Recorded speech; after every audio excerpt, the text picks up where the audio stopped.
ឡាបសាច់គោទឹកប្រហុកបាទអញ្ចឹងតើមើលទាំងអស់គ្នាទៅកុំឲ្យពេលវេលាកាន់តែយូរបាទដំបូងនេះគឺខ្ញុំមានសាច់គោបាទ2ខាំកន្លះបាទយកសាច់គោយើងមកប្រឡាក់ជាមួយនឹងម្សៅស៊ុបរ៉ូឌីម្សៅស៊ុបភ្នរក៏បានដែរបាទដាក់បន្តិចមកហើយច្បាច់វា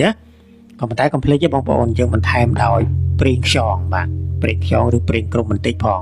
ប្រហែលជាមួយស្លាបព្រាទៅបាទសាច់គោ2ខាំកន្លះអោទៅបាទអូខេក្រោយមកយើងយកទៅអាំងយើងនេះបើសិនជាបងប្អូនមានចង្ក្រានខ្យូបាទឬតែពិសេសបាទ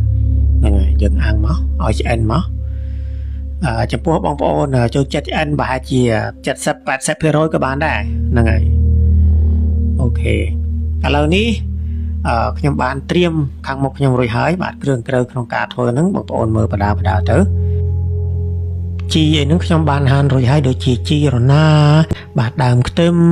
បាទស្លឹកខ្ទឹមយើងហ្នឹងហើយនឹងជីអង្កាមបាទដែលយើងចាំបាច់ក្នុងការប្រើធ្វើឡាបហ្នឹងហើយក្រូចឆ្មាកុំភ្លេចទេបងប្អូនត្រូវប្រើក្រូចឆ្មា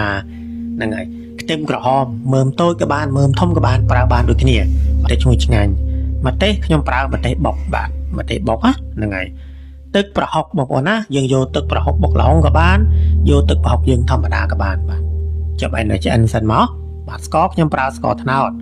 ហើយអង្ករលីងបាទនៅក្នុងចាននេះគឺអង្ករលីងបាទ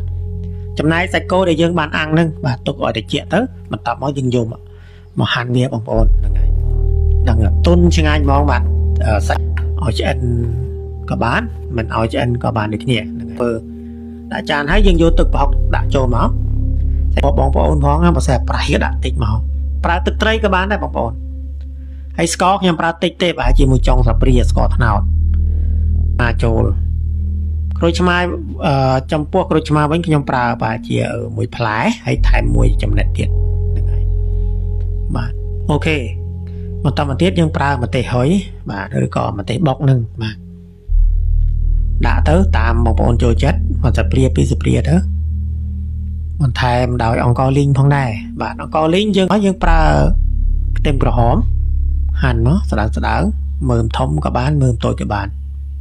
បាទដាក់ច្បល់វាចឹងមកបន្តមកទៀតស្លឹកជីស្លឹកខ្ទឹមបាទហើយជីអង្កាមបាទជីហ្នឹងគឺជីរណាណាបងប្អូនបាទហាន់មកបាទស្លឹកខ្ទឹមក៏ហាន់មកជីអង្កាមបេះយើងដាក់ចានតែម្ដងឆ្ងាញ់បងប្អូនលក់វាដែលត្រូវហ្នឹងទេបាទសូមនោមពោបងប្អូនឲ្យជួយចុច like share បន្តផងចំពោះវីដេអូនេះបាទឲ្យមេដៃមួយមកហើយឲ្យបេះដូងមួយមកនឹងឲ្យកូនបងប្អូនណាដែលបានទស្សនាវីដេអូខ្ញុំបាទតាំងតែពីដើមរហូតដល់ចប់បាទ